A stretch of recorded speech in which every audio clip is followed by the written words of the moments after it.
The clash at Prokhorovka took place on July 12, 1943, near the village of Prokhorovka, about 87 kilometers southeast of Kursk on the eastern front of World War II.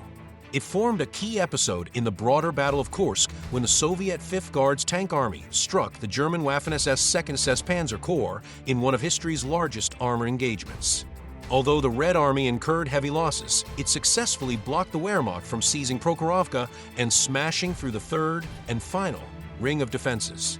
After failing to secure their objective, Hitler, against his general's counsel, called off Operation Citadel and ordered forces to be shifted to other critical theaters. Even so, by July 5th, the 2nd SS Panzer Division had already broken through the first defensive belt on the salient's southern flank and reached the second, defying the plan to overrun two belts and hit the third on day one. This penetration by Das Reich alarmed Soviet commanders so much that Vatutin committed nearly all of the Voronezh front's reserves before nightfall. The Das Reich division had been operating in the southern sector of the Kursk Bulge throughout Prokhorovka and was withdrawn, along with the other SS units, once the German offensive stalled, ceding strategic momentum to the Red Army. Even in its initial thrusts, Das Reich ran into fierce Soviet fire and struggled to establish and hold a bridgehead over the northern Donets River. By the morning of July 6th, Das Reich finally secured the river crossing, but the delay prevented it from shielding the eastern flank of the 2nd SS Panzer Corps.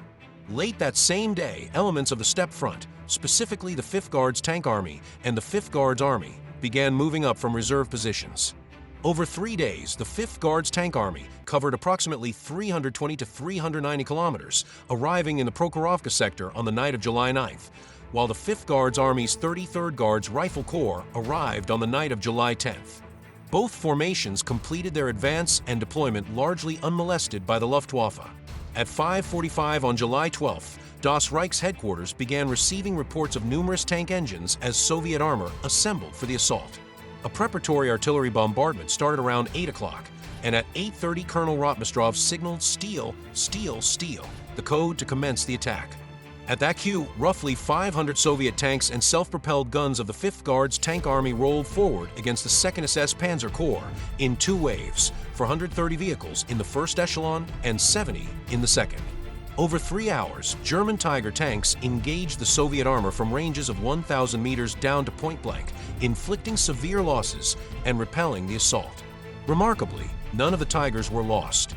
Meanwhile, the Allied landings in Sicily on July 9th to 10th, combined with the Soviet counteroffensive Operation Kutuzov against Model's 9th Army on the Kursk salient's northern flank on July 12th, prompted Hitler to halt Citadel and redirect forces to the Mediterranean theater.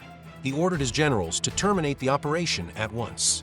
Erich von Manstein reacted with deep disappointment, convinced his southern thrust was on the verge of delivering a decisive breakthrough.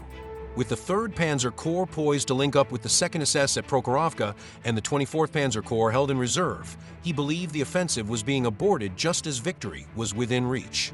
Hitler, however, was focused on developments in the west and balked at continuing the eastern offensive. Undeterred, Manstein argued that at minimum they should destroy the Soviet reserves in the southern salient before pulling back, thereby weakening Moscow's ability to counterattack later in the summer. Hitler agreed to this limited push, allowing southern operations to continue until Manstein's objective was met. Following his July 13th conference with Hitler, Manstein rapidly outlined Operation Roland. At 4 o'clock on July 14th, after a short artillery preparation, Das Reich's 4th SS Grenadier Regiment Der Führer assaulted the high ground southwest of Prevrat, ejecting the last elements of the Soviet 2nd Guards Tank Corps from the village of Belenikino in intense house-to-house and hand-to-hand combat.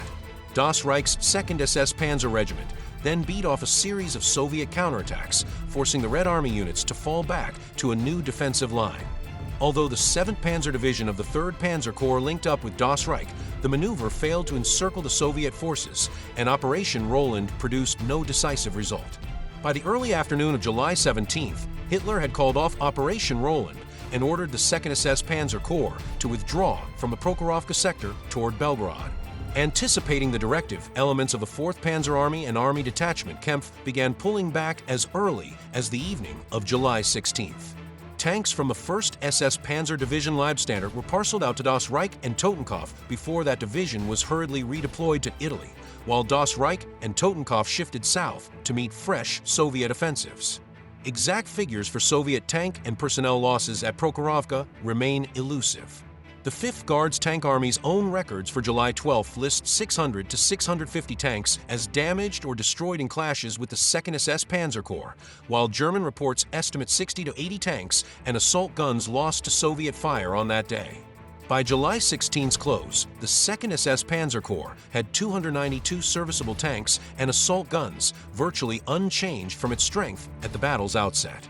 A Soviet General Staff study claimed German losses of some 300 tanks and 20 assault guns from July 12th to 16th, but German archival records point to considerably lower numbers.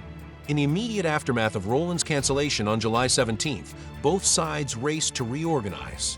The 2nd SS Panzer Corps pulled back behind the Sel River, entrenching on a line that ran from Belitsa in the north down toward the Seversky Donets. Engineers hastily laid mines and anti-tank obstacles, while depleted panzer regiments received replacement crews from rear-area training battalions. Simultaneously, Soviet Stavka ordered the steppe front to establish forward supply dumps east of Prokhorovka and to rebuild its tank brigades for a summer thrust. By late July, Hitler authorized Army Group South to fall back to more defensible positions along the Donets and begin stockpiling fuel and ammunition for a potential winter stand.